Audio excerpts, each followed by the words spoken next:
Muito boa tarde a todos. O ciclo Visões do Tempo da Guerra e das Independências, 61-75, vai ter hoje a sua 7ª sessão. Coordenado pelo Coronel Aniceto Afonso e pelo Mestre João Tavares, a quem agradeço, tem como principais objetivos a reflexão sobre a guerra e as independências por parte de conferencistas nacionais e estrangeiros, reconhecidos pela sua experiência e pelo seu conhecimento, mas também a gravação online e o arquivo das diferentes conferências para a memória futura, entre outros objetivos.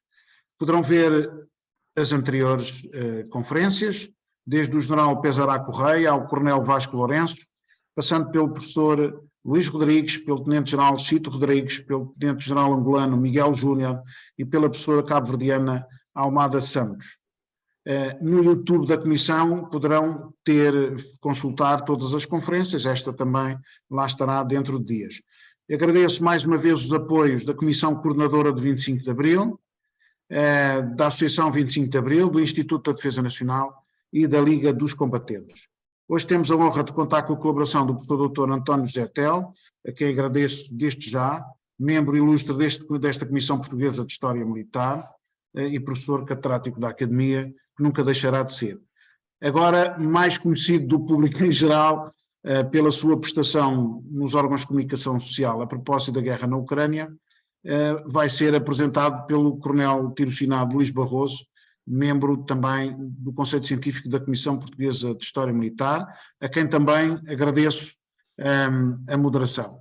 O modelo vai ser mantido, ou seja, o Coronel Barroso fará a apresentação muito sintética do Sr. Professor António Telo, a que seguirá a comunicação intitulada A Guerra Político-Militar em África. Depois, na parte, o modelo, são só os moderadores que fazem perguntas complementares na sequência das comunicações, a não ser que o professor Telo entenda que na parte final, tendo em conta a situação de hoje, com esta única via Zoom e não presencial, também pretenda que haja mais questões também do público em geral. Hoje é um dia diferente, com esta chuvada que obrigou à exclusividade por via Zoom. E, portanto, passo a palavra, mais ou menos, nos meus agradecimentos ao Coronel Luís Barroso. Muito obrigado. Mesmo, muito obrigado, muito boa tarde. Antes de mais, quero agradecer o seu convite, um cumprimento muito especial ao professor António Telo, ao meu amigo Jorge Rocha, também ao Coronel Aniceto Afonso e ao doutor João Tavares pela organização deste evento. E, como é lógico, é um grande privilégio poder estar aqui na primeira linha a interagir com o professor António Telo, por quem nutro um grande carinho e simpatia. Isto não são palavras vãs, até porque foi das pessoas que mais me inspirou para os meus trabalhos de doutoramento, para a minha tese, a partir daquilo que nós discutimos e aquilo que eu li do professor sobre o assunto. E, portanto, para mim este é um grande privilégio. Eu vou fazer aqui uma pequena apresentação, vá lá, um resumo do resumo biográfico do professor, se me permite, o professor tem que ser, hoje tem que ser. O professor António Telo é licenciado em Economia e doutorado em História, foi professor auxiliar na Faculdade de Letras de Lisboa e ou melhor, professor associado e catedrático da Academia Militar desde 1999. É um autor de uma vasta obra no campo da História, Defesa, Economia e Relações Internacionais, publicada em 6 países, com 24 livros e mais de 250 artigos, bem como numerosas intervenções em congressos, colóquios e eventos nacionais e internacionais. Publicou 2 volumes da obra História Contemporânea de Portugal, de 25 de Abril à atualidade, a que foi atribuído o Prémio João dos Passos, que eu tenho, em 2009, e mais recentemente, ainda como no ativo, vá lá, como professor da Academia Militar, foi coautor de 5 importantes livros sobre Portugal na Grande Guerra, num projeto de investigação da Academia Militar. Sr. Professor, estamos ansiosos pela sua comunicação. cujo título é A Guerra Político-Militar em África. Isto, por acaso, é muito interessante porque eu iniciei a leitura do livro do Lawrence Friedman, The Politics of Military Operations from Korea to Afghanistan, e que provavelmente terá aqui alguma sobreposição, pelo menos em termos metodológicos. Sou professor, estamos ansiosos por ouvi-lo. Muito obrigado. Muito obrigado.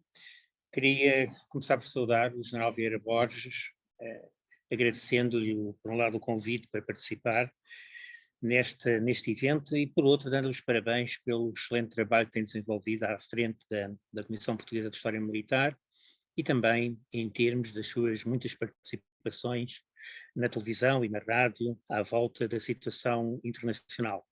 Saudar também o Coronel Barroso, agradecendo-lhe as suas palavras. Também tenho seguido a sua obra com grande estima e estou certo que muitas mais obras irá produzir. E saudar todos os presentes, que não são muitos e que, pelo menos os que vi, tenho o gosto de poder considerar todos meus amigos e de apreciar e estimar muito a vossa obra.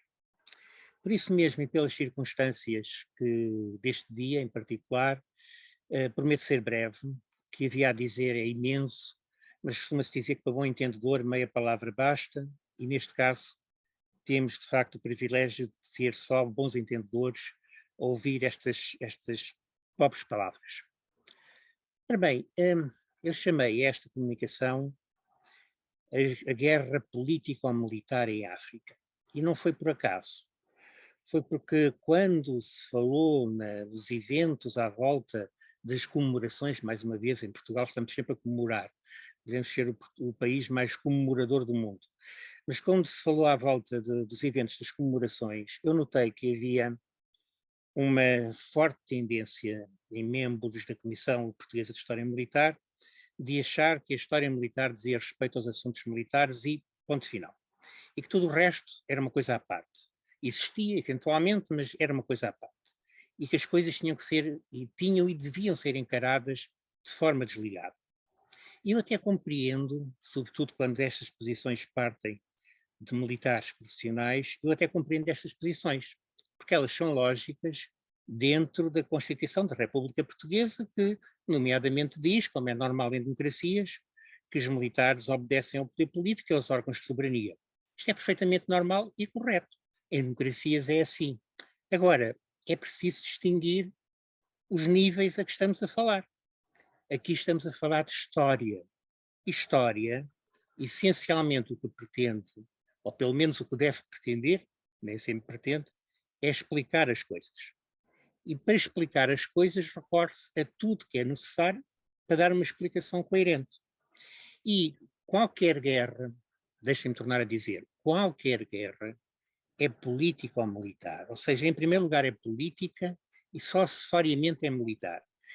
E sem entrar em grandes desenvolvimentos teóricos, basta para justificar isto recordar-vos de uma coisa que todos sabem com certeza, é que uma guerra depende fundamentalmente dos objetivos que são determinados.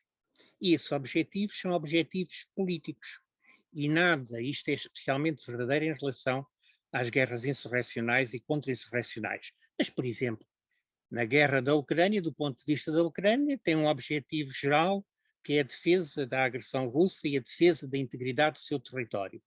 Pois, mas como é que se entende esse objetivo geral? Esse objetivo geral pode ser entendido de muitas maneiras, nomeadamente a interpretação oficial do governo ucraniano é que significa que o invasor tem que ser expulso de todo o território que foi ocupado na Ucrânia, mas isto é um objetivo político, é uma determinação política. E esta determinação, uma vez assumida, vai condicionar por completo a estrutura de forças, a manobra, a arte operacional que é utilizada, as táticas, tudo. Tudo está condicionado por estes objetivos que são prévios e que são políticos. E sem eles não há o entendimento de uma guerra, não se consegue explicar uma guerra. Mais do que isso, sem eles não há os tais conceitos de vitória ou derrota, porque vitória ou derrota em última instância depende dos objetivos que tem uma guerra e eles podem ser muito diferentes e muito vários. Ora bem, em termos das guerras da África, não vou entrar nos muitos detalhes e narrativas que sem dúvida todos conhecem, mas acho que é necessário dizer algumas coisas que correspondem à minha maneira de olhar para esses acontecimentos e, se vocês quiserem, à minha explicação desses acontecimentos. Primeiro, as guerras da África não começam em 1961, começam antes. Para mim, elas começam com aquilo que eu já há 30 anos chamei a geração NATO nas Forças Armadas. Ou seja, a geração que se vai criar nas Forças Armadas com a adesão de Portugal à NATO a partir de 1949. E começam por quê? Porque é a primeira vez no Estado Novo, portanto, praticamente podemos dizer é a primeira vez desde a Primeira Guerra Mundial, que há um contacto forte e direto entre os militares portugueses e militares aliados estrangeiros. Teria havido algum durante a Segunda Guerra Mundial, mas muito limitado. Como sabem, Portugal não enviou forças expedicionárias para fora de fronteiras na Segunda Guerra Mundial, e os ingleses, por exemplo, que vieram a Portugal, foram em número reduzido. Ou os contactos que houve mais intensos foi nos Açores, mas os Açores são uma pequena parte de Portugal. Portanto, esta seria a primeira vez, desde a Primeira Guerra Mundial, em que havia um contacto forte e intenso entre os militares portugueses e militares estrangeiros aliados, quais os da NATO, como é evidente. Com uma característica muito peculiar, é que Portugal era o único Estado fundador da NATO que não era uma democracia. Todos os outros eram democracias do tipo ocidental. E mais do que isso, com uma outra característica, é que muito cedo esses contactos cresceram muito rapidamente.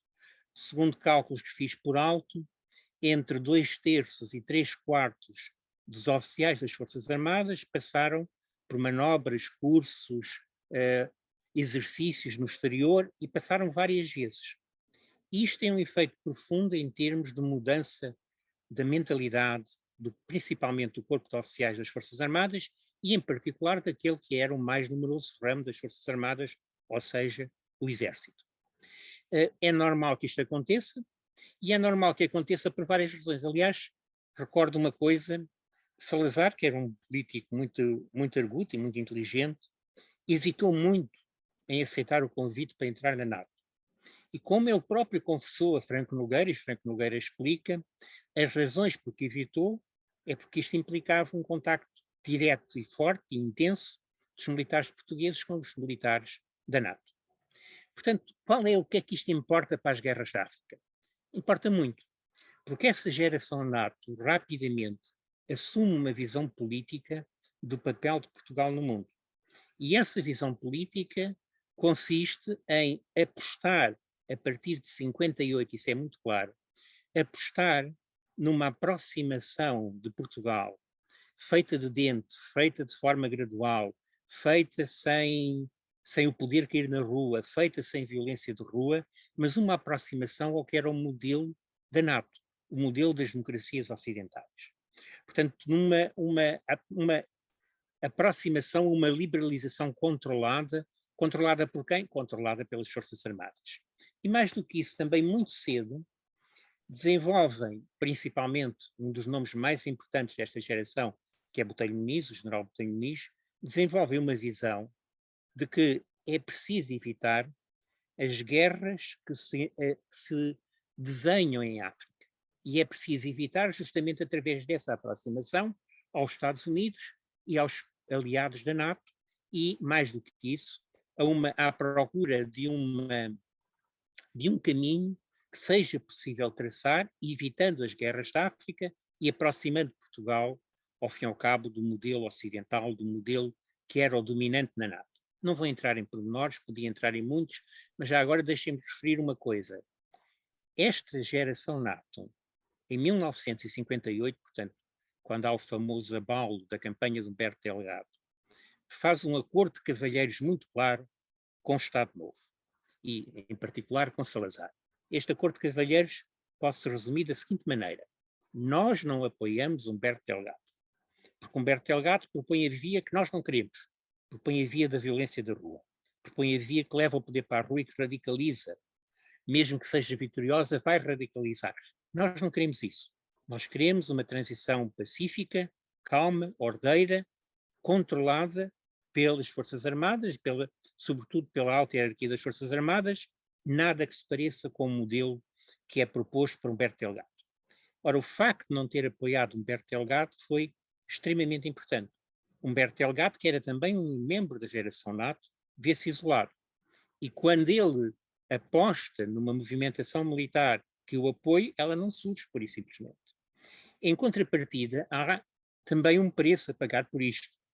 É que o regime, a partir daí, vai permitir que a geração NATO, que já eram os mais notáveis oficiais das Forças Armadas, assuma diretamente o poder, pelo menos na sua componente militar. E vemos, logo em 60, 61, Botelho Muniz ir para Ministro da Defesa, vemos o Ministério do Exército, o Ministro do Exército, que eram os dois principais ministérios militares, passar também para um membro destacado da geração NATO, bem como praticamente os Estados-Maiores, quer do Exército, quer da Armada, mais duvidosamente da recentemente criada Força Aérea, que, aliás, tinha um estatuto em termos, não tinha um ministério próprio, tinha um estatuto único em termos desta orgânica das Forças Armadas. Portanto, em 60, 61, há já aqui uma movimentação político-militar, eu sublinho isto, político-militar, no sentido de evitar as guerras da África antes delas aparecerem. Também não vou entrar em pormenores sobre o que aconteceu, mas tenho que referir dois aspectos que talvez muitos estejam um pouco esquecidos. Em primeiro lugar, esta movimentação, no sentido de pressionar de dentro o governo por uma evolução, começou antes do começo da luta armada. Em segundo lugar, o começo da luta armada, em Angola, nomeadamente em 61, vai coincidir com uma aproximação direta entre o embaixador dos Estados Unidos em Lisboa e Botelho Muniz. E o que o embaixador dos Estados Unidos em Lisboa diz, e está perfeitamente documentado, o que ele diz, ao fim e ao cabo, a Botelho Muniz, é que estamos dispostos a aceitar uma posição geral em termos do conflito que se desenha em África, que nem sequer é preciso, neste momento, estamos a falar em 61, estamos a falar em março de 61, para ser mais exato, nem sequer é preciso a aceitação da autodeterminação, do princípio de autodeterminação. Basta pura e simplesmente um compromisso no sentido de acompanhar a evolução na ONU e no sentido de caminhar para uma autonomia desses territórios. Mais nada, não é preciso mais nada. Se isto for feito, tem o nosso apoio político e tem o nosso apoio militar para o que venha a acontecer. E, se for necessário uma ação militar, no sentido de eliminar uma ação mais radical que apareça nos territórios africanos, tem o nosso apoio. Portanto, esta vai ser a base da movimentação que surge com o começo da luta armada em Angola, que é encabeçada por Botelho Muniz e conduz à famosa Abrilada. Por exemplo, na Abrilada de Botelho Muniz, a carta que ele escreve, em que exprime a sua posição, diz, eu cito muito rapidamente, caminhamos para uma situação insustentável, onde poderemos ficar à mercê de um ataque frontal, com forças dispersas por 4 continentes, sem meios bastantes e com uma missão de suicídio da qual não seremos capazes de sair, uma vez que a política lhe não encontra solução, nem parece capaz de a procurar. Esta é a posição do que era na altura a sensibilidade dominante nas Forças Armadas. Ora bem, não vou entrar em pormenores, há aqui um fator muito importante. O grande azar, na minha opinião, pelo menos, o grande azar desta geração NATO é que a sua ação, em primeiro lugar, não era um golpe de Estado. Em todo o caso, como máximo, era um pronunciamento, mas nem sequer era um pronunciamento. A ideia de Botelho Muniz era muito simples. Nós vencemos a votação no Conselho Superior de Defesa Nacional e o Presidente da República e o Governo cedem. E numa primeira fase, o Presidente da República, aliás, inteligentemente, deu a entender que sim, senhora, que se visse que havia um apoio militar a essas posições, podiam contar com ele. Portanto, ele não prepara um golpe de Estado. Quando tenta preparar um golpe de Estado, já é demasiado tarde, devo dizer. Botelho Muniz, na fase final, pensa de facto num golpe de Estado, faz avançar 2 unidades, ou antes ordena 2 unidades que avancem de Mafra sobre Lisboa, mas já é demasiado tarde. Por isso, simplesmente já tinha passado o momento. Ou seja, há aqui uma ação que é uma ação que tem o apoio de Inglaterra e Estados Unidos, é uma ação que, quando começa, tem o apoio maioritário das Forças Armadas e tem um grande azar. É que coincide com os acontecimentos do norte de Angola. E os acontecimentos do norte de Angola, como devem saber, são diferentes de todo o resto. Aqueles acontecimentos de 61. Aquilo não é guerrilha. Aquilo é um massacre, pura e simplesmente. É um massacre em larga escala, quer de colonos, quer de africanos. Ainda hoje não se sabe, mas no mínimo são 9.000 indivíduos que são chacinados, literalmente, e portanto não tem absolutamente nada a ver com o que é uma ação de guerrilha. E há um choque profundo na opinião pública portuguesa com esses acontecimentos. Esses acontecimentos são um choque de grande envergadura. Posso dar a minha experiência pessoal. Eu na altura andava na primária, na 4ª classe, e por exemplo na minha escola, portanto tinha 9 anos, 10 anos, na minha escola foi distribuído um folheto, que era um folheto que vinha do Ministério do Ultramar, que era distribuído em todas as escolas. Imaginem com quê? Com fotografias dos cadáveres mutilados. Os cadáveres cortados às costas, literalmente, sem braços, sem pernas, cabeça para um lado. E, portanto, aparentemente nós diríamos, isto é a última coisa que nós queremos mostrar a criancinhas. Bom, era distribuído nas escolas primárias, era distribuído para a 2ª classe, 3ª classe, 4ª classe, miúdos com 9, 10 anos, como era o meu caso na altura.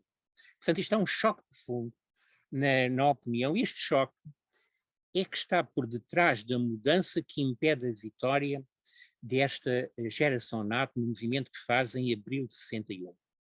Opinião pessoal: Portugal perdeu a guerra em abril, mas foi em abril de 61, não foi em abril de 74.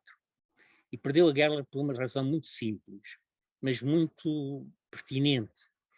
É que fechou a porta à única solução política que havia para a guerra. A única altura em que podia ter aplicado uma solução política que antes mesmo da guerra se ter desenvolvido terminasse com ela, a porta foi fechada. Ou seja, dirão, mas mais tarde podia-se ter voltado atrás. Bom, não sei. A verdade é que a situação em 61 não era a mesma que era em 65 ou em 68 e ainda menos do que era em 74. A situação internacional mudou muito rapidamente e o que eventualmente teria sido possível em 61, e as propostas do Botelho Muniz nesse sentido eram realistas para 61, mas, por exemplo, exatamente as mesmas propostas, as propostas que o embaixador americano fez ao Botelho Muniz e fez aos militares da geração NATO, eram irrealistas em 68 ou em 74, por isso simplesmente jamais seriam aceitos na ONU. Portanto, a oportunidade passou. A oportunidade de uma solução política passou. Portugal perdeu a guerra em abril de 61. Perdeu politicamente a guerra em abril de 61. Bom, segunda fase da guerra, que para mim é muito significativa. Quando começa a luta armada em Angola, como sabem, com o famoso slogan que mostra bem o que foi o choque da opinião pública portuguesa perante aqueles massacres, que é Angola depressa e em força, e Angola é nossa, etc, etc. Quando isso acontece, acontece uma coisa também muito curiosa, é que a geração NATO continuava nas Forças Armadas. As cabeças, poucas aliás, foram afastadas, e foram afastadas, diga-se, não houve prisão, não houve processos, pura e simplesmente foram para casa pacatamente. Mas a geração NATO, no sentido dos oficiais que se tinham formado nesse espírito, pelo contacto com os aliados na NATO, continuou. E, curiosamente, é essa geração NATO que o Estado Novo e o regime vai entregar uma primeira missão muito importante, que é desenvolva uma doutrina para as guerras da África. Essa doutrina parte de uma ampla discussão em termos do corpo de oficiais, e, como sabem, vai acabar por resultar em 4 volumes, acho que são 4, sobre a posição, nomeadamente no caso do Exército, sobre a posição do Exército nas guerras contra-insurrecionais. Permitam-me um parênteses muito importante. As guerras contra-insurrecionais são diferentes de todas as outras. Têm uma lógica própria e têm um desenvolvimento próprio. E o que se faz nelas não é a mesma coisa que se faz numa guerra convencional, ou que se faz para combater o terrorismo, ou que se faz numa guerra do caos, por exemplo. São coisas distintas. As guerras contra-insurrecionais que são o conflito mais usual na Guerra Fria, obedecem sempre a um padrão muito simples. Elas não visam destruir as forças armadas do inimigo, sobretudo por parte da insurreição.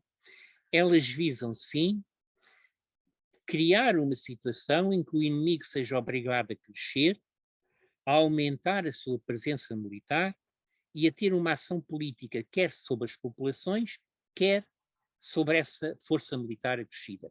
Por outras palavras, cria-se aqui uma situação, que aliás faz parte dos manuais da insurreição, não é dos manuais da contra-insurreição, que diz: nós ganhamos tanto mais depressa quanto mais o inimigo crescer. Quanto mais homens eu precisar de mobilizar para esta guerra, mais depressa virá a nossa vitória. Nós perdemos a guerra é se ele não cresce, se ele permanece uma força pequena e essa força pequena não tem influência em termos da opinião pública. Ora, porquê é que isto é certo? É porque o que nós vemos nas principais guerras insurrecionais da Guerra Fria é que, de facto, elas são perdidas politicamente e muitas vezes perdidas politicamente, mas numa situação de vantagem militar das forças contra-insurrecionais no terreno. Por exemplo, é isso que acontece com a França na Argélia, é isso que acontece com os Estados Unidos no Vietnã, é isso que acontece com a Rússia que promove, que era a grande promotora das guerras insurrecionais no Afeganistão. Elas acabam por ter de retirar e desistir dos seus objetivos políticos da guerra, pura e simplesmente porque as suas forças próprias se convencem que o que estão a fazer não é bom para o próprio país e pura e simplesmente lançam um movimento para acabar com aquela guerra. Foi o que aconteceu em França, foi o que aconteceu nos Estados Unidos. A grande oposição à guerra do Vietnã nos Estados Unidos eram os veteranos das Forças Armadas. Quem pôs de Gaulle no poder para acabar com a guerra na Argélia foram as Forças Armadas. Quem pôs a Rússia fora do Afeganistão foi também uma movimentação das Forças Armadas. Portanto, são guerras muito peculiares. Ora bem, a doutrina portuguesa nisto é uma doutrina elaborada, de facto, pela geração NATO e que traduz esta ideia. Esta ideia é compreendida pela geração NATO e inspira a doutrina portuguesa para aquelas guerras. É dito nomeadamente nesse livro, aliás, no segundo volume do Exército na Guerra Subversiva, a luta contra a subversão é uma luta pela população e nunca uma luta contra a população. Isto é considerado o primeiro princípio, o princípio basilar desta luta. É acrescentado: a luta contra a subversão tem de adotar processos idênticos aos do inimigo, apresentar e difundir uma ideia em base, justificar essa ideia, provando que as afirmações da subversão são falsas, estabelecer finalidades e atingir para o bem comum. Ora bem, se vocês lerem estes manuais, isto é política pura. O que a doutrina está a dizer é: os militares do exército português, isto é, o exército na guerra contra a subversiva, mas podia ser os militares das Forças Armadas, têm de ter uma ação política junto da população para a trazer para o nosso lado, isolando a guerrilha, isolando a subversão. Por outras palavras, a doutrina o que diz é a ação principal, primeira, mais importante das Forças Armadas em África é uma ação política. O armado é acessório. O dispositivo que é pensado para isto é também, traduz esta intenção. É um dispositivo que parte em termos das forças regulares, das forças de quadrícula e das forças de intervenção, não vou entrar em pormenores, todos sabem o que isso é, mas é um dispositivo que tem como elemento essencial as milícias e o enquadramento da população nas zonas em que a guerrilha atua. O enquadramento visando justamente o quê? Bom, visando que através, por exemplo, de uma ação de educação, de uma ação de saúde, de uma ação de vacinação, de uma ação de fomento, ela seja atraída para o nosso lado. Isto é uma ação política, pura e simplesmente. A parte armada é subsidiária. É só na eventualidade de uma ação da guerrilha e contrariar essa ação da guerrilha. Portanto, a doutrina elaborada pela geração NATO A doutrina que Portugal vai aplicar nas guerras da África é uma doutrina que diz, à partida, vocês, em primeiro lugar, são políticos e são simplesmente políticos armados. E é necessário serem políticos armados para poderem exercer a missão principal, que é atrair as populações e negar ao inimigo essas populações. Ora bem, eu disse-vos que Portugal perdeu a guerra em abril de 61, é verdade, mas perdeu segunda vez a guerra. E perdeu segunda vez a guerra, na minha opinião, eu sei que a maior parte das pessoas não dá importância a isto, mas na minha opinião é muito importante, perdeu segunda vez a guerra em setembro de 65. O que é que se passou em setembro de 65? Veio a Lisboa um senhor que pura e simplesmente veio propor um contrato a Salazar. Disse assim, nós, Rodésia, entenda-se, Rodésia Branca, estamos dispostos a autodeclarar a independência. Portanto, a proclamar a independência da Rodésia, que não será aceito, quer pela Inglaterra, quer pelo resto da comunidade, ou pelo menos da esmagadora maioria da comunidade internacional. Mas só o faremos se Portugal apoiar esse movimento. Se Portugal não apoiar esse passo, não o faremos.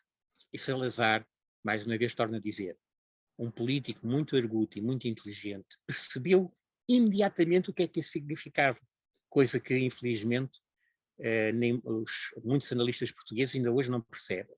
O que isso significava era muito simples, é que Portugal alinhava com a estratégia da Rodésia e da África do Sul para a África Austral. Passava a ser uma parte dessa estratégia. É evidente, estou a falar de Moçambique e de Angola, ficava de fora a Guiné-Bissau, que não está na África Austral. Mas retirando a pequena Guiné-Bissau, para Moçambique e Angola é de facto pequena, isto significa que a partir de agora a nossa estratégia político-militar é a estratégia que é proposta de uma África Austral, da África do Sul e da Rodésia e que é proposta por eles. Ora bem, eu lembro-me, por exemplo, de conversas que tive com o saudoso embaixador Calveiro de Magalhães, que já faleceu, infelizmente, já há bastantes anos, em que ele me dizia, eu chefiei a delegação que foi à Rodésia combinar o que é que era preciso fazer. E a delegação tinha 83 membros.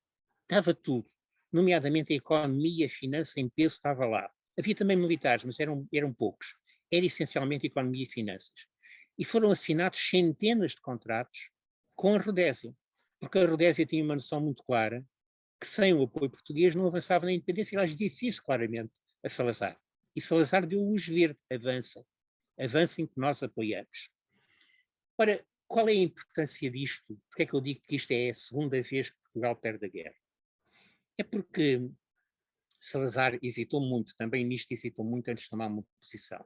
É porque, independentemente, agora vamos esquecer das questões éticas, morais, políticas, ideológicas, era uma estratégia perdedora. Era uma estratégia que não podia vencer em 65 e à medida que o tempo ia passando, isso era cada vez mais claro. Não era a África do Sul, a Rodésia e Portugal, mesmo com apoios do Malau e de outras entidades, que pura e simplesmente conseguia contrariar, olha, a coligação da Inglaterra, Estados Unidos, Rússia, China, a esmagadora maioria da ONU, que só opunha justamente a este projeto, a esta estratégia da África do Sul, branca da África do Sul, dentro do conceito sul-africano. É evidente, reparem com isto, não estou a dizer que Portugal passou a ser uma política racista. Não, não passou. Não é isso. Agora, inseriu-se dentro de estratégia mais geral, que era a estratégia sul-africana da Rodésia. Aliás, o Aniceto Afonso estudou muito bem depois os famosos programas Alcora para a África do Sul, mas que começou justamente com a Rodésia, tal grande delegação que era super secreta, encabeçada pelo embaixador Calveiro de Magalhães, que vai combinar tudo, vai a Salisbury combinar tudo que é o acordo que permite e que viabiliza a independência da Rodésia. E que abre, por exemplo, um dos efeitos imediatos que tem, é que a Inglaterra, que até aqui não apoiava Portugal, mas também não hostilizava, agora passa a ter uma posição ativa contra a política portuguesa da África. E dá episódios algo caricatos, para não chamar outra coisa, como seja o bloqueio britânico da Beira, em que nós víamos que militares que na Europa faziam manobras conjuntas da NATO, a Armada continuava a participar nas manobras da NATO, ao contrário do que acontecia com o Exército.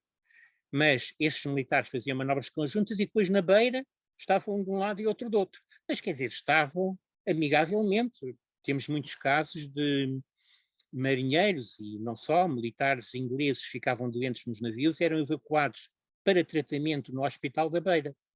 Quer dizer, isto era de facto, eram militares que se entendiam, que aliás davam recepções mútuas e se convidavam mutuamente, mas havia um bloqueio.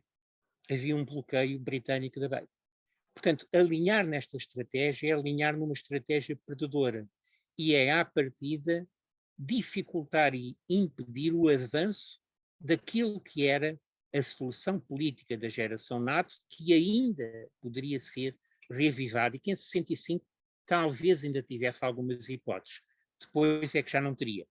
Bom, há aqui para mim, eu não vou entrar em pormenores, vou passar muito rapidamente, há aqui para mim um outro facto muito importante que se dá 3 anos depois, em 68. Qual é? Como sabem, Salazar sai do poder e é substituído por Marcelo Caetano. E Marcelo Caetano, que aliás quando assume o poder, claramente assume dentro das ideias de fazer reformas dentro do regime e que fala na liberalização e que tem uma linguagem que quase parece a linguagem do Botelho Muniz, não é por acaso, é que Marcelo Caetano estava muito próximo de Botelho Muniz, estava muito próximo desse movimento da geração NATO. Aliás, ele passou pelo congelador justamente por causa disso. Deixou de assumir papéis importantes no regime justamente por causa disso. Mas Marcelo Caetano, ao assumir o poder, tem, no entanto, um grande, chamemos-lhe pecado original. E qual é?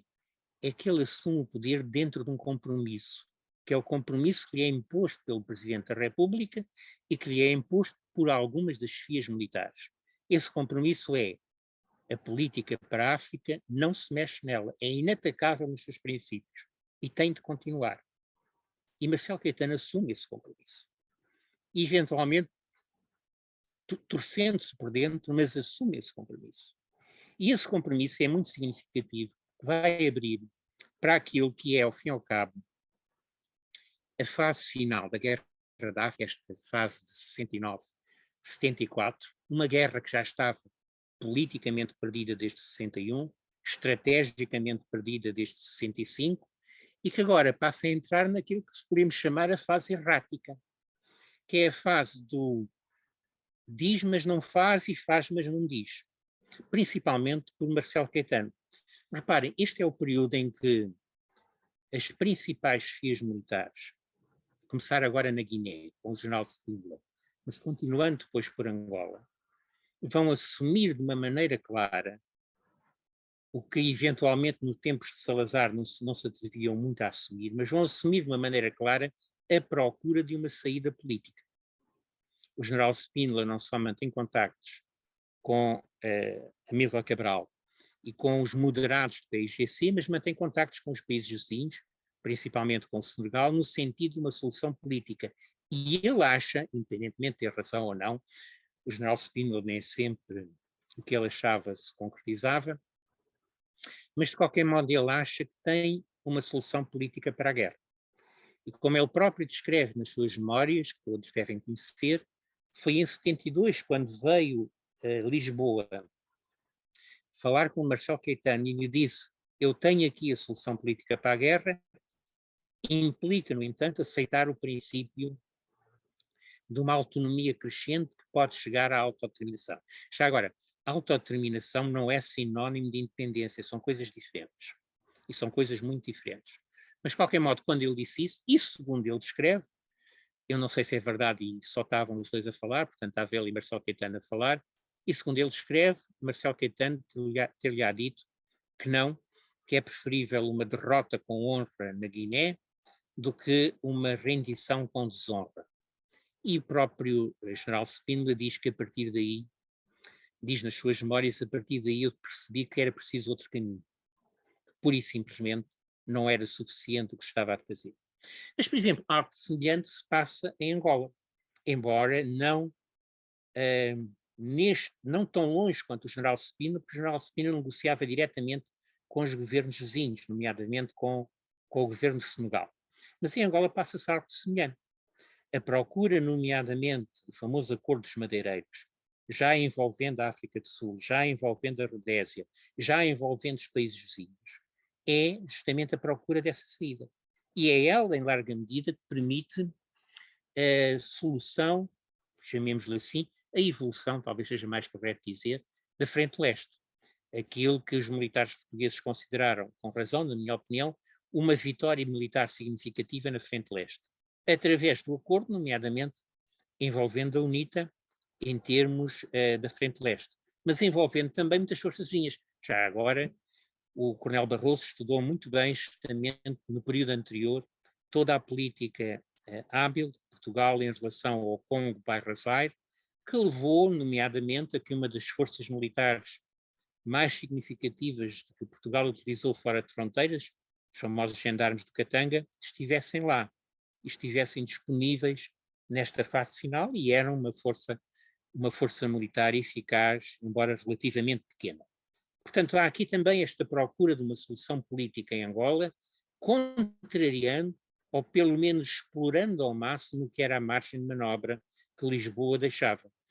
E em Moçambique temos algo semelhante, embora mais tarde, não a partir, pelo menos que seja conhecido ainda hoje, das chefias militares, mas a partir, nomeadamente, da ação de um Jorge Jardim, que aliás teve o grande azar de estar muito mal com Marcelo Caetano, e que mantinha contactos diretamente, quer com o Malawi, quer com a Tanzânia, quer inclusive com o governo da Zâmbia, quer inclusive com o Frelimo, e que também ele pensava, já agora foi o único que tentou organizar os colonos, e que defendia que os colonos deviam ser armados. Um dos grandes pontos fracos da doutrina portuguesa para a África é que nunca se atreveu a armar os colonos e a transformá-los numa força com autonomia e armada. Ora bem, em Moçambique, Jorge Jardim cria uma solução semelhante. E quando vem também a Lisboa falar com Marcelo Caetano mostra mais uma vez a bandeira vermelha. Disse, não posso dar esse passo. Ora, quem é o Marcelo Caetano que nesta altura, em 72, dizia isto, quer a Spínola, quer a Jorge Jardim? Era alguém que, e agora vamos correr das memórias do professor Freitas do Amaral, era alguém que, ao convidar, na altura, o jovem Freitas do Amaral para tomar chá e para conversarem um bocado, dizia a Freitas do Amaral o seguinte: eu sinto-me como comandante de um navio que vai pelos rochedos, vai naufragar, eu estou ao leme, mas não consigo virar o leme. Não posso virar o leme. E o navio vai naufragar. E o Freitas do Amaral diz que ficou estarrecido, jamais pensaria ouvir o Presidente do Conselho fazer confissões destas, mesmo em privado, mas fazer confissões destas. Mas, portanto, era o mesmo Marcelo Caetano que dizia estas coisas. Era o mesmo Marcelo Caetano, e agora socorro-me das memórias do embaixador Rosalã, que, quando foi nomeado o último governador para Angola, o chamou ao seu gabinete e disse, olha, nós não podemos falar no meu gabinete. Reparem bem, o presidente do Conselho não se atrevia a falar no seu gabinete. Então levou-o para o carro e andaram várias horas a dar voltas por Lisboa. E o que é que Marcelo Caetano disse? Disse-lhe pura e simplesmente o seguinte, olha, você prepara uma independência branca para Angola. E se eu ficar impedido ou maniatado na minha ação política em Lisboa, avance. E de qualquer modo, mesmo que eu não esteja, avance. E faça isso rapidamente, porque é das ações mais urgentes. Ele dizia isto. Era o mesmo Marcelo Caetano que dizia à Spínola que não, negociações com o PAIGC nem pensar, mas mantinha negociações secretas com o PAIGC em Londres. E essas negociações até estavam a avançar relativamente bem. Ou seja, há aqui uma política claramente errática de Marcelo Caetano. Mais uma vez é o nó górdio político.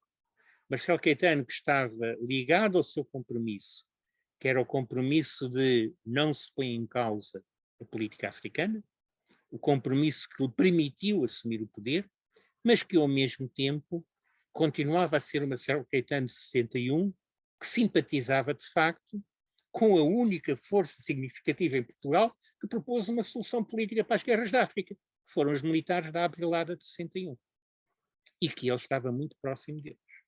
Simplesmente, o que teria funcionado em 61, de certeza, que já não teria funcionado em 73 ou 74, como, aliás, o próprio general Spínola veio a descobrir e a comprovar depois de 25 de Abril. Portanto, os tempos eram outros e as coisas funcionavam numa altura e já não funcionavam noutra. O que é que eu vos quero dizer aqui? Não vou entrar em mais, mas já agora, um pequeno pormenor. Esta política para a África vai também determinar o próprio formato de 25 de Abril. Porque, na verdade, não há um 25 de Abril, há vários, como sabem. O 25 de Abril, mais próximo da visão da Abrilada, da visão de facto que o poder não pode cair na rua nem se deve radicalizar, foi o 25 de Abril de março.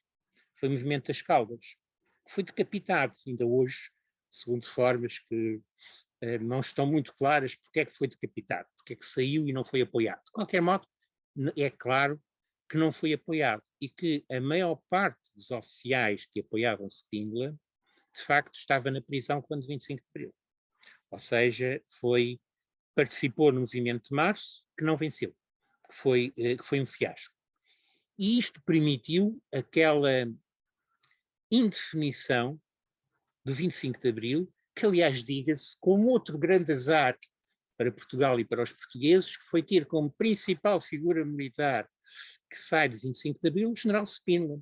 E o general Spínola, de facto, tinha, digamos, capacidades políticas limitadas. E o que ele devia ter feito logo do 25 de Abril, que era aceitar o princípio da autodeterminação, não o fez. Isto vai envenenar toda a relação com os militares, com quem fez o 25 de Abril, que não foi o general Spínola, nem foi o seu grupo, vai envenenar toda a relação e vai permitir a radicalização do processo. E vai permitir o avanço rápido, principalmente na altura, de forças encabeçadas pelo PCP, mas não só. PCP e a extrema-esquerda em geral, que radicalizam todo o processo. O que é que eu vos quero dizer com isto? E concluo, que, como vos disse, não quero demorar. Em primeiro lugar, se há guerra que foi política ou militar, foi esta. Em segundo lugar, se alguém o percebeu e entendeu, foram os militares portugueses. Não todos, é verdade. Infelizmente, aparentemente percebiam mais na altura do que hoje, mas se alguém entendeu muito claramente, foram eles. Propondo logo em 61 o que era a única solução política para estas guerras, não havia outra, por isso simplesmente era aquela, pelo menos era aquela dentro do contexto ocidental e das democracias ocidentais e da NATO, mantendo durante as guerras uma doutrina e propondo uma doutrina que era uma doutrina extremamente correta para uma luta contra-insurrecional e para uma guerra contra-insurrecional, com um se, mas que é um se muito importante, é que lhe faltava depois o fecho da abóbada para funcionar. Faltava, ao fim e ao cabo, que houvesse a vontade política de aceitar princípios que permitissem levar esta discussão a um consenso ao fim da luta armada. E isso nunca aconteceu. Mas a doutrina diretamente não podia propor isso, mas ela preparou o caminho para isso e preparou claramente. E também foram eles que na fase final da guerra entenderam muito bem, quando digo eles, obviamente não digo todos, mas aqueles que acabaram por se impor, foram eles que entenderam muito bem que era preciso uma solução política para o impasse, para o bico sem saída a que a guerra estava a ser conduzida. Portanto, esta guerra foi uma guerra político-militar do primeiro ao último momento e onde a ação política dos militares portugueses foi notável. E foi notável do primeiro momento, ou seja, antes da guerra começar, até ao último momento, até tentarem controlar os acontecimentos antes do verão quente e antes de eles terem seguido um percurso que não era o desejável, com muitos azares pelo meio. Houve muitos azares de facto, quer dizer, toda aquela maneira como a Abrilada é pensada, aquilo nós hoje quase diríamos é de amadorismo. Ou não é bem porque não foi pensada como golpe de Estado, foi pensada como uma posição das Forças Armadas que automaticamente o poder político tinha que seguir e tinha que obedecer. Do mesmo modo que toda a ação, por exemplo, do próprio general Spínola, é também uma ação que é insuficiente em termos do que ele pretendia. Aliás, é bem claro naquele livro que, não sei se foi ele que escreveu, se não, mas que ele publicou e assinou pouco antes de 25 de Abril. Toda a ação, sobretudo do general Spínola, depois de 25 de Abril, que é politicamente desastrosa. É uma ação que radicaliza Portugal, que vai extremar, vai bipolarizar Portugal e vai, mais do que isso, vai permitir que, ao fim e ao cabo, toda a facção moderada seja destruída na sua força naqueles primeiros tempos até o 11 de março. Olha, ninguém mostra, ninguém percebe isso tão bem quanto o Sá Carneiro, que ao princípio apoiou claramente o general Spínola e a partir de certa altura percebeu que era o beijo da morte e por isso simplesmente passou a seguir um caminho diferente. E percebeu que aquele caminho, tudo que metesse o general Spínola, de facto estava condenado à derrota política. Portanto, há nisto uma coerência dos militares portugueses que é de antes das guerras de África e que continua até ao fim. E é por isso que, e mais do que isso, há, na minha opinião, dentro justamente desta doutrina que é aplicada, um desempenho militar extraordinário. Eu não conheço outro caso de guerras contra-insurrecionais intensas, e neste caso em 3 teatros ao mesmo tempo, não só num, mas em 3, que tenham sido aguentadas durante 13 anos e que tenham sido aguentadas sem grandes abalos, excepto políticos, obviamente, mas sem grandes abalos em termos económicos, financeiros, etc. Ou seja, há nisto, de facto, um caráter anormal nas guerras portuguesas da África. São guerras que não acabam com uma derrota militar, acabam sim com uma saída desenhada pelos militares, embora não de uma forma coordenada, para o beco político onde estavam e que tinham consciência que estavam. Se nós dermos das guerras da África qualquer outra explicação e qualquer outro entendimento, primeiro, estamos a não explicar os acontecimentos, o que é, do ponto de vista da história, o mais grave que pode haver, mas, segundo lugar, e permitam-nos utilizar palavras um bocadinho fortes, em segundo lugar, estamos a trair os veteranos das guerras da África. Estamos a trair os militares portugueses, porque foram eles que entenderam isso.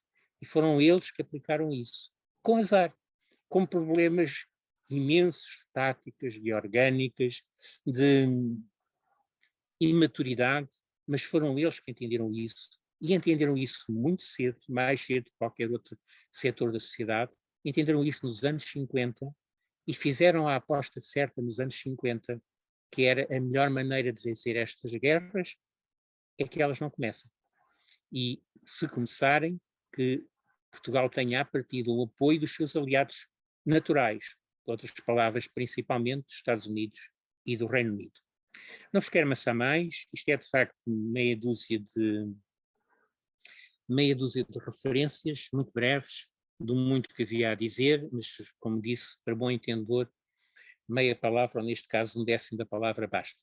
Muito obrigado e já agora em resposta ao general Vieira Borges, por mim, qualquer pessoa pode falar, tenho todo o gosto, qualquer pessoa fale e que queira falar e que ponha as questões bem entender. Muito obrigado.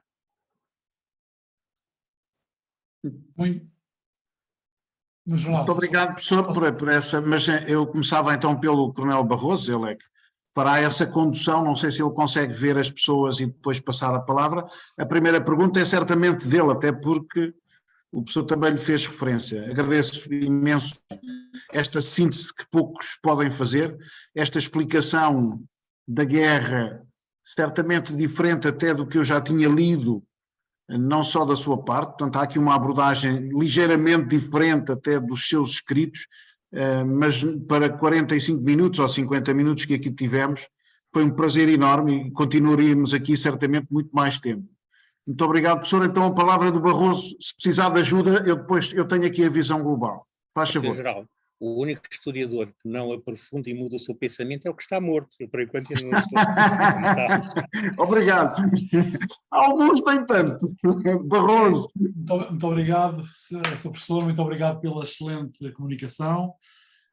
Eu vou relembrar aqui uma frase que o professor me transmitiu seria maio ou junho de 2009, na altura que estávamos a apresentar os nossos projetos de doutoramento, e recordo-me, isto fazendo jus aqui a esta sua tese, porque eu considero a tese brilhante, aqui na relativa à Rodésia, quando o professor me diz mais ou menos isto, quer dizer, quem não olhar para o apoio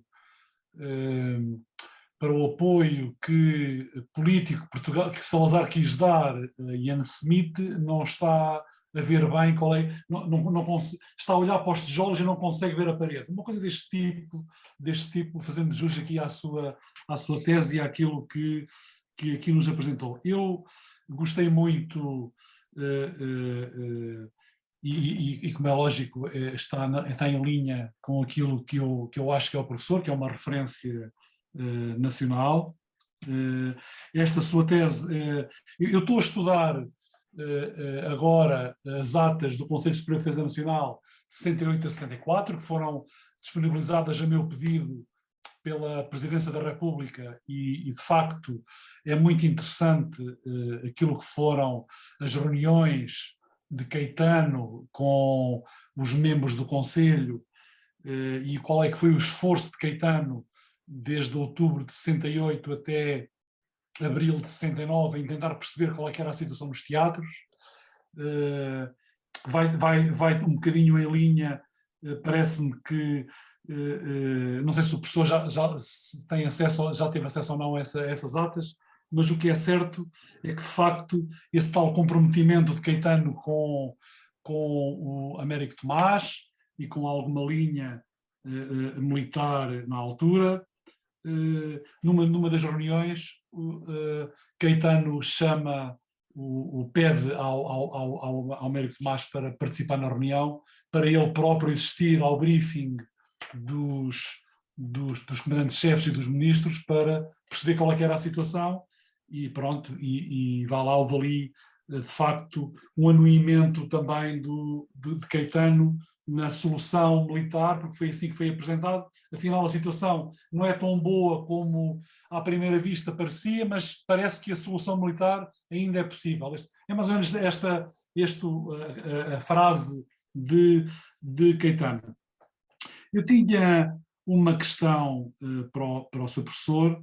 Eu não era tão arrojado em dizer que a primeira oportunidade da solução da guerra seria logo em 61, mas eu estou a fazer um trabalho, estou a tentar escrever um texto sobre relações civis militares no período marcelista, da questão no âmbito daquilo que era a solução, a estratégia portuguesa para a guerra, e a questão que eu tinha inicialmente de colocar era se considera que a decisão de Salazar a ir à guerra, portanto para a Angola rapidamente e em força, é uma forma de atar parte de uma elite militar que queria uma outra solução, mas a sua tese de facto apresenta isso, e essa era uma pergunta. Portanto, Salazar opta por esse objetivo, mesmo sabendo que a possibilidade de sucesso era francamente baixa. Esta era a questão primeira que eu lhe iria colocar. Não sei se há mais alguém, não sei se o professor quer ouvir várias questões. Como quiser, você é que manda. Talvez seja uma a uma, Barroso. Aqui, como estamos por vídeo, talvez seja uma a uma. A seguir é a professora Ana Leal Faria, eu estou a tomar nota, já lhe passo, e o António Paulo Duarte, o professor. Então, muito rapidamente, em relação, agradecendo as questões que o Barroso colocou e estando de acordo com tudo o que ele disse, vamos lá ver. Aqueles acontecimentos no norte de Angola são diferentes dos acontecimentos de Luanda, de fevereiro. e têm agentes diferentes, completamente diferentes. Não é a mesma coisa. Os acontecimentos do norte de Angola necessitavam obrigatoriamente de uma resposta armada. Não havia dúvidas. Imaginemos que Botelho Muniz tinha vencido e que Botelho Muniz tinha conseguido impor a sua visão ao governo português. Quando aqueles massacres aparecem no norte de Angola, ele obrigatoriamente iria enviar uma força militar para fazer aquilo que fez ao fim e ao cabo. Foi pôr fora quem fez os massacres, os agentes dos massacres, e recuperar o controle. Aliás, os americanos, antes disto, atenção que os americanos avisaram Botelho Muniz que ia começar uma sublevação barra insurreição no norte de Angola. Avisaram com 15 dias de antecedência. Bom, mas de qualquer modo, os americanos disseram claramente, se vocês, basta que haja um compromisso no sentido de explorar as vias de uma autonomia crescente, não falava nesta altura em autodeterminação, basta que haja esse compromisso e que estarem dispostos a um diálogo novo, nós apoiamos politicamente. E se for necessário enviar uma força militar para reprimir ações radicais, contem com o nosso apoio. Portanto, isto era muito claro. Agora, aqueles acontecimentos, de facto, eu repito, aquilo não foi guerrilha, aquilo foi um massacre, que aliás depois não foi repetido. Mais nenhuma força de guerrilha fez, pelo menos naquela escala, todos sabemos que fizeram massacres, embora não seja talvez politicamente correto falar nisso, mas que a guerrilha fez vários massacres, mas de qualquer modo não naquela escala. Aquela escala foi uma escala única. Não aconteceu mais em nenhum teatro e até 1975. Portanto, aquela ação, que era uma ação que nós hoje não hesitaria em classificá-la de terrorista, aquela ação tinha que ter necessariamente uma resposta militar. Aliás, reparem, no caso das guerras subversivas, o único poder significativo que ganhou guerras contra subversivas foi a Inglaterra. Como? Bom, em primeiro lugar, dando às populações o que elas queriam, dizendo-lhes, nós apoiamos a independência, simplesmente vejam o que é que querem. Se querem uma independência com eleições, ou se querem uma independência com os radicais no poder. Se querem uma independência com eleições, de onde que saia de um governo, da qual saia eventualmente um governo moderado, então nós apoiamos a luta para isolar e acabar com os radicais que estão neste momento a fazer a luta armada. E foram bem-sucedidos, tanto no Quênia como na Malásia, como em Aden. Quem mais é que conseguiu isto? Que eu me lembro, mais ninguém. Portanto, só o Reino Unido conseguiu com esta fórmula. Portanto, vencer uma guerra insurrecional passa também pelo uso de uma força armada. E no caso da Malásia, por exemplo, foram empenhados elementos armados muito significativos, até bombardeiros estratégicos ingleses lá andaram. Simplesmente dentro de uma política adaptada à realidade. Era justamente a política adaptada à realidade, a política que permitisse vencer aquelas guerras, que faltava ao governo português. Obrigado. Não, havia mais duas questões. É a professora Ana Leal Faria e depois o António Paulo Duarte, exato. Faz favor, senhora professora. Obrigado.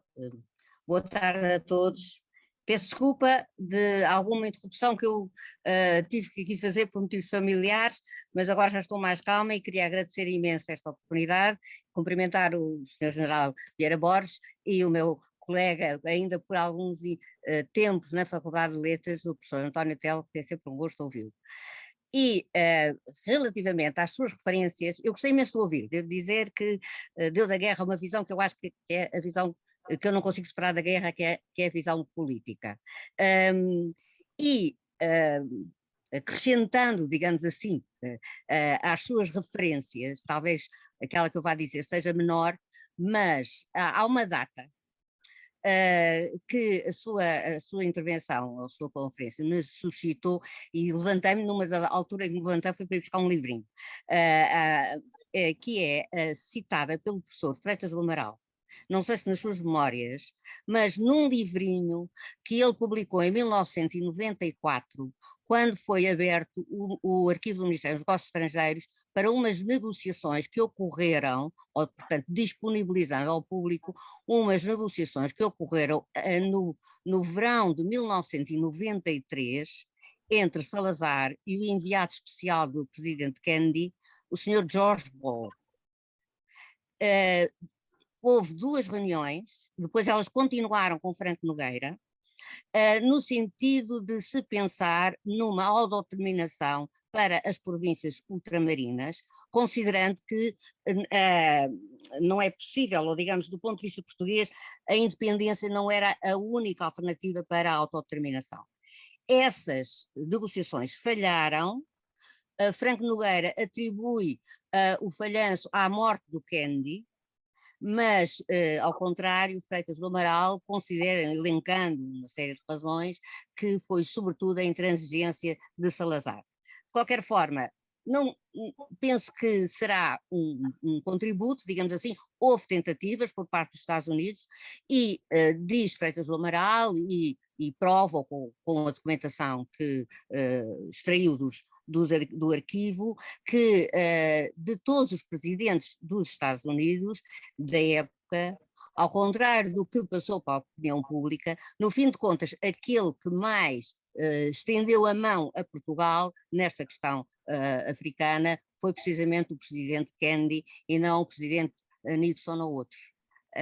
Não sei, gostaria de ver isto um pouco, sei lá, referido. Eu lembro na altura o professor Freitas do Amaral entrou em contato comigo para me pedir, como historiador como historiadora, que fizesse um levantamento de todas as situações históricas portuguesas no âmbito da sua ligação às conquistas, como se chamaram primeiro, antes de se chamarem colónias, chamavam-se conquistas, às conquistas portuguesas, contrariando um bocado, ou perguntando se era possível historicamente contrariar a tese de um território português amplo da Europa, de Portugal a Timor, e portanto, quais teriam sido as situações históricas em que Portugal voluntariamente tinha abandonado, tinha entregue, tinha dado até em dote algumas das suas conquistas, e são bastantes essas situações. Portanto, eu fiz esse levantamento histórico a partir de 1415, fiz esse levantamento e depois o professor Freitas do Amaral ofereceu-me um livro, por isso eu sabia exatamente onde o tinha, e quando o estava a ouvir falar fui buscar o livro, porque foi de facto uma investigação que me deu, que me suscitou, portanto, imenso interesse sobre este aspecto, e as questões que dizem respeito à guerra interessam-me. Pronto, muito obrigada. Então, que agradeço a saúde da professora Ana Leal Faria, agradeço as suas questões, e em relação ao que coloca, que concordo também com o que disse, em relação ao que coloca, só 2 observações. Eu tive a ocasião de estudar e publicar quando é que se deu a mudança dos Estados Unidos em relação à África portuguesa. E deu-se no período não do presidente Kennedy, ao contrário que normalmente se pensa, deu-se no período do presidente Eisenhower. Porquê? Porque foi a altura em que este assunto foi discutido naquele que é o centro estratégico dos Estados Unidos ainda hoje, que é o National Security Council.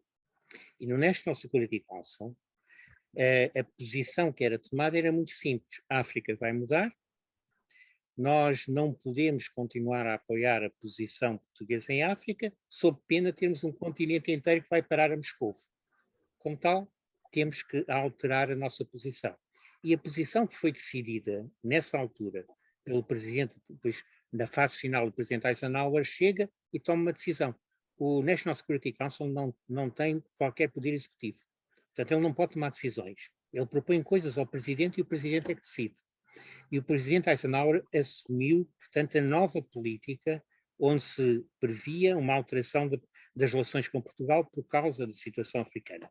E um ponto muito importante era convencer Portugal a acompanhar a evolução dos tempos, de modo a que justamente não comece uma luta armada, e havia na altura o exemplo do Congo belga. Portanto, o que aconteceu no Congo belga não se repita. Ora bem, é a partir daí que estão os contactos com aquilo que eram a principal referência dos americanos em Portugal na altura, que era a geração NATO.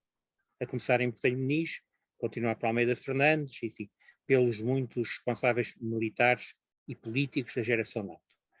que depois é continuada. Como se sabe, o presidente Kennedy, ao princípio, toma uma posição, ele contraria a política da Eisenhower, mas contraria mal. Ele toma uma posição de choque frontal com a posição portuguesa. Ao contrário do que era a política da Eisenhower. A política da Eisenhower era muito mais flexível e hábil. Era, temos que convencer Portugal, que significa que não o apoiamos, mas também não entramos em choque aberto com eles. Temos que os levar à razão, pura e simplesmente. Ora, na fase final do presidente Kennedy, ele volta à política da Eisenhower. E o episódio que mencionou, de vinda cá no seu representante, esse representante vai, ao fim e ao cabo, defender as teses de Albrecht, a tese do anterior embaixador, junto agora diretamente de Salazar. Devo dizer que em 61 era uma coisa, em 63 era outra diferente. Coisas que seria possível internacionalmente fazer em 61, em 63 já era duvidoso. E em 65 ainda mais duvidoso. Mas a política americana foi sem pressa. Sempre a partir do momento em que Kennedy corrige a sua política. Devo dizer também que não concordo muito, eu devo confessar que não tenho grande admiração pelos dotes estratégicos do presidente Kennedy. Era de facto um presidente mediático, um presidente carismático, mas os seus dotes estratégicos, sua visão estratégica deixava muito a desejar. Até, por exemplo, toda aquela questão da crise de Cuba, da crise dos mísseis de Cuba, eu acho que está muito mal contada, e cada vez que é bem contada verificamos que Kennedy não tem exatamente o papel que lhe é atribuído. Mas, de qualquer modo, em relação ao presidente Kennedy, na fase final, ele tinha regressado à política da Eisenhower. Ou seja, tinha regressado à política de temos que trazer Portugal para a razão, e enquanto ele não vier, olha, não o apoiamos, mas também não nos opomos a ele frontalmente. E, os Estados Unidos deixaram de votar contra as moções contra Portugal, deixaram de votar a favor das moções contra Portugal na ONU, justamente nessa altura. Muito obrigado pela sua questão. Muito obrigado. Já agora, Coronel Barroso, nós estamos muito limitados em tempo, constrangimentos também de gravação, já estamos numa hora e 15 minutos. Eu pedia então ao António Paulo Duarte a maior concisão possível e logo a seguir o Jorge Semedo de Matos. Duas questões muito rápidas para o Sr. Professor. Obrigado. Muito obrigado. Vou ser muito rápido, sou um bocado provocador, se o professor Telo me permite. O Marcelo Caetano, nas suas memórias, refere que uma das razões, porque se bem me lembro, porque eu também não fui buscar agora a informação, li isso há um par de anos, que uma das razões porque se manteve no esforço de guerra colonial é porque os militares, os generais, com que ele falou na altura da tomada de posse, tomada de poder, lhe disseram que tinha que manter a guerra de acordo com o que dizia o presidente Salazar. E neste caso também gostava de saber qual é o papel da Brigada de Reumático nessa sua tese, ou seja, eu até estou a concordar com tudo o que o professor diz, mas acho que há aí umas tensões entre as Forças Armadas que provavelmente não serão, teriam de ser talvez, há aí umas contradições pelo menos, diria eu, não sei. Era o desafio, pronto, ou a proposta assim provocadora. Jorge Semedo de Matos. Ora bem, eu vou tentar também ser breve, ver se consigo.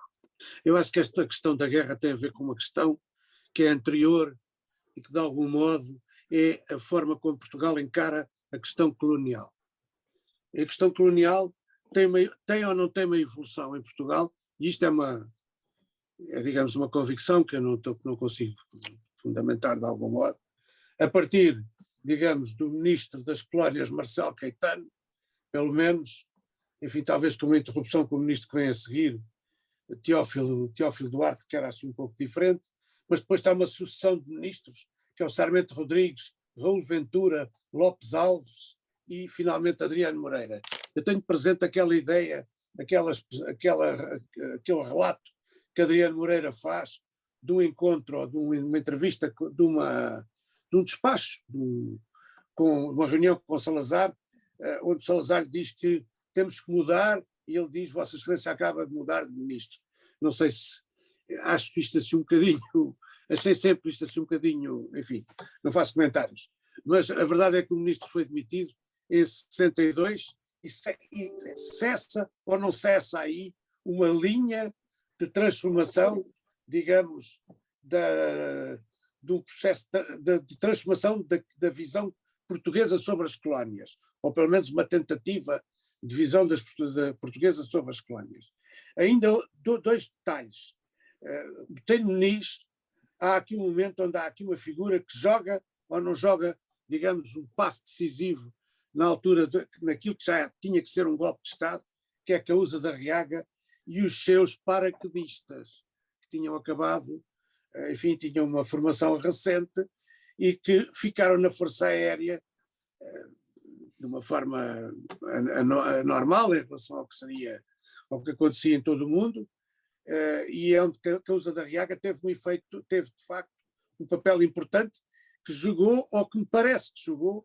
Eu vivi estas coisas todas, porque o meu pai era paraquedista e vivia em prevenções todos os dias, quer dizer, eu vivia a ausência do pai por causa disto, naqueles anos de 60, 61, 62.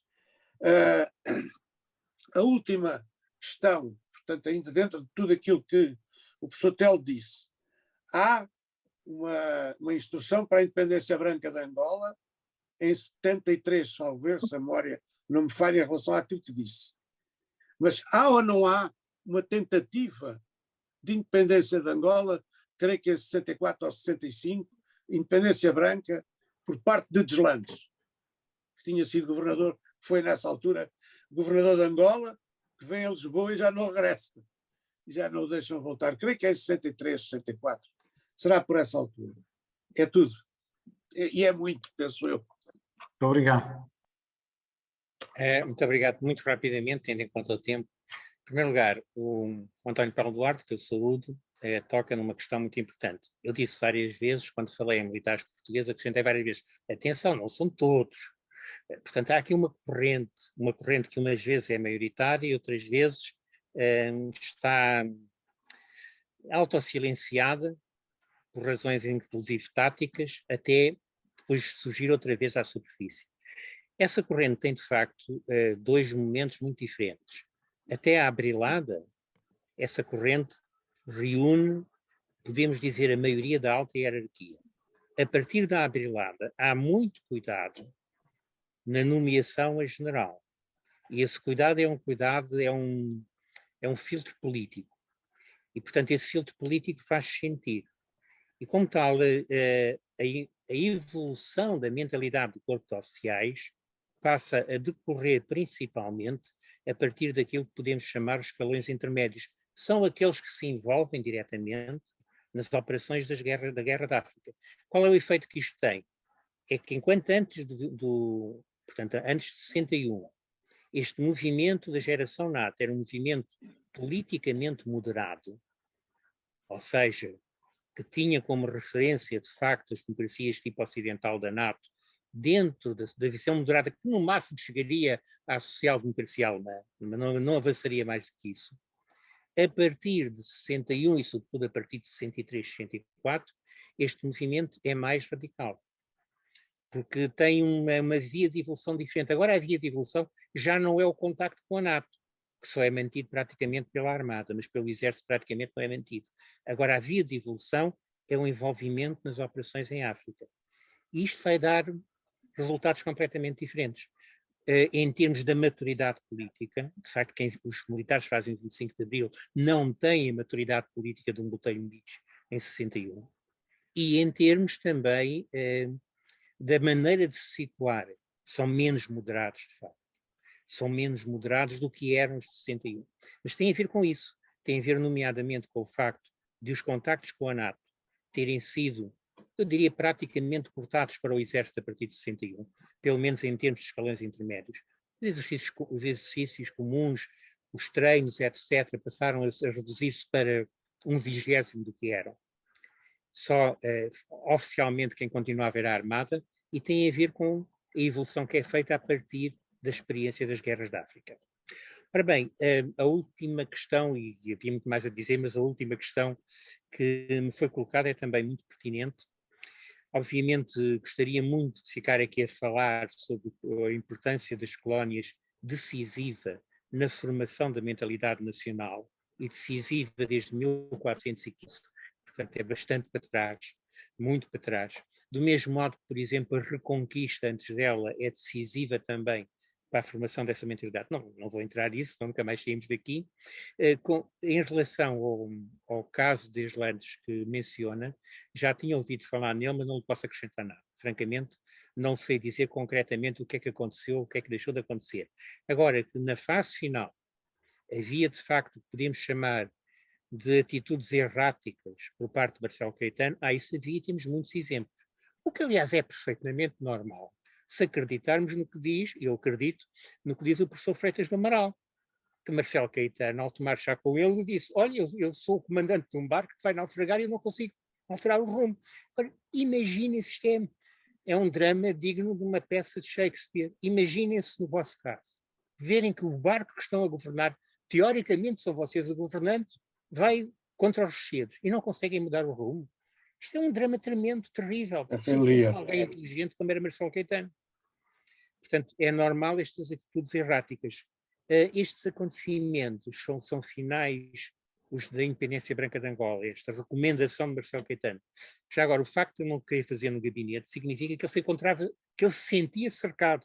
Ele nem confiava no que ele próprio dizia no gabinete dele, dizia pensar que o que dizia no gabinete, especialmente com a razão, era ouvido por alguém, eventualmente pelos serviços de informações, quer políticos, quer militares.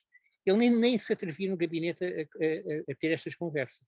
Teve que ir para um carro, conduzido por ele, que andaram a dar voltas em Lisboa, em estradas pouco frequentadas durante horas. Portanto, dá bem ideia do que foram os tempos finais de Marcelo Caetano neste período.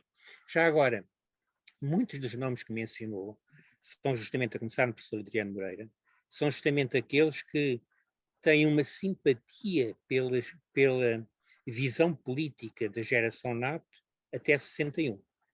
Aliás, o último ministro que faz reformas significativas justamente para as colónias, que a partir daí passam a ser ultramar, oficialmente, é Adriano Moreira. E são reformas muito importantes, que aliás, muito curiosamente, e agora recorro a conversas minhas com o Adriano Moreira, foram combinadas, o Estatuto de Indigenato, nomeadamente, diretamente por ele com Salazar, em várias conversas de fim de semana no Forte, onde Salazar ia passar. Sim. E várias vezes ele foi lá, foram vários fins de semana, e ele inclusive contou-me exatamente o que é que foi discutido nessas reuniões. Mas temos problemas de tempo, vou-me calar. Posso só dizer um senhor? Sim? É que aquilo que eu estava a referir é se há aqui uma espécie de paralelo de uma sucessão de ministros das colónias, ministros do ultramar, a partir do Sarmento Rodrigues, de diferentes, com vontade de mudar alguma coisa, e também o desenvolvimento da Escola de Estudos Coloniais.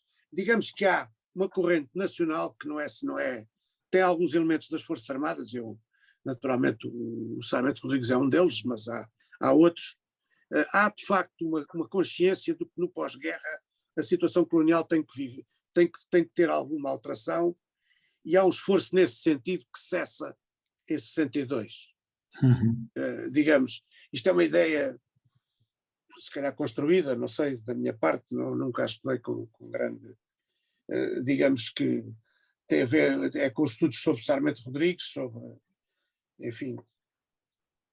Muito obrigado. Eu não sei se o professor Telo quer dizer mais alguma coisa. Eu acabava aqui, já vamos longe. Foi uma sessão maravilhosa sobre todos os aspectos. Eu agradeço ao professor António José Telo. Felizmente esta apresentação fica para a memória futura. Os nossos amigos angolanos, e de saúde o nosso general, que inclusive editou uma obra que eu vou entregar ao professor Telo sexta-feira, o general Miguel Júnior, uma obra sobre a guerra na África Austral. Saúde o general Mário de Oliveira Cardoso, entre outros, entre os 26 bons que aqui tiveram a ouvir-nos, neste dia muito complicado de temporal. Agradeço também ao coronel Luís Barroso, apesar dos seus compromissos, foi possível estar aqui connosco, muito obrigado, e desejo a todos umas boas festas e um 2023, certamente com mais paz, com mais solidariedade.